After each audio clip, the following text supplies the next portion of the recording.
লোকসভা নির্বাচনের ফলাফল ঘোষণার আগেই বিজেপি এবং তিপ্রামথা দলের কর্মীদের মধ্যে সংঘর্ষে উত্তপ্ত ত্রিপুরা খোয়াই জেলা তুলাশিখর এলাকা। ত্রিপুরা খোয়াই জেলা আসারামবাড়ি বিধানসভা কেন্দ্রের অন্তর্গত তুলাশিখর পূর্ব রাজনগর এলাকায় শনিবার ত্রিপুরার শাসক দল বিজেপির ভিলেজ ভাইস চেয়ারম্যানের বাড়িতে হামলা চালায় তিপ্রামথা দলের কর্মীরা।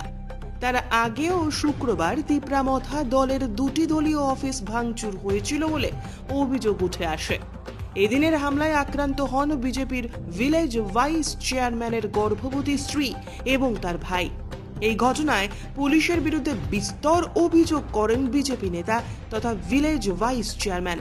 পুলিশ আহত বিজেপি ভিলেজ ভাইস চেয়ারম্যানের পরিবারের লোকজনদের উদ্ধার করে চিকিৎসার জন্য খোয়াই জেলা হাসপাতালে নিয়ে যায়।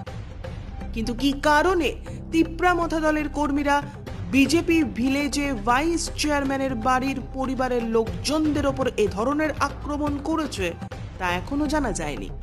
বর্তমানে এই ঘটনায় গোটা এলাকায় তীব্র উত্তেজনা বিরাজ করছে।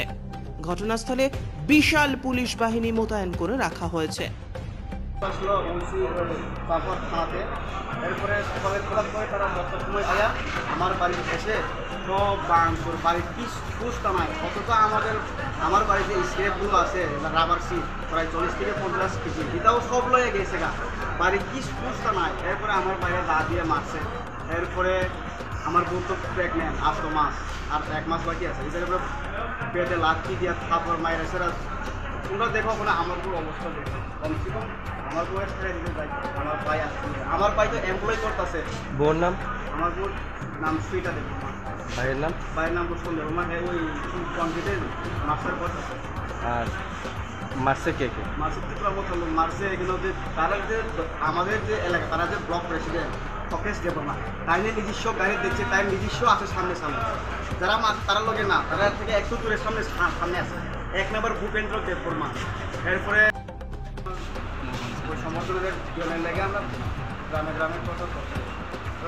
প্রচার করার পরে আমি বাড়িতে সময় আইতেছি, বাড়ি ফিরবার সময় যাবো তিপ্রামথা তারা মদ খাইয়া আমরা খোলা পাইনি, আমার যে লগে যারা আছে আমার খোলা পাইনে মারছে। তারা যে ওই সাইকেল চেন দিয়ে মারছে, বোতল দিয়ে বিয়ার বোতল দিয়ে মারছে।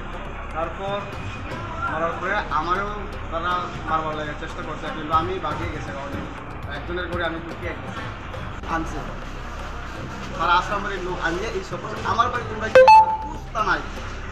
এই ঘটনায় পুলিশ প্রশাসনের কি ভূমিকা? পুলিশ প্রশাসন আছে, কিন্তু আমি পুলিশ আওয়ার পরে আমি বাড়ি আইসে আওয়ার পরে আমার পুলিশ গাড়িয়ে দেয় এই এফআই সামলদের বর্মা, তুমি এত বাড়াবাড়ি কথা বলছি তারপরে রাজেন্দ্র রিয়া, তারা আমার উপর বিশ্বাস নাই, তারা আমার উপর তারা গ্রেপ্তার করতে চায়, তারা আমার হুমকি দেয় তুমি এইসব বাড়াবাড়ি খরচ কিনে দেন।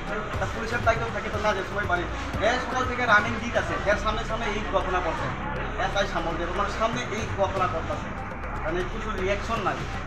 একদিন না বিগত ওই 23 থেকে বা 2022 থেকে এই কাকুয়ার ওসি মানে থানাতে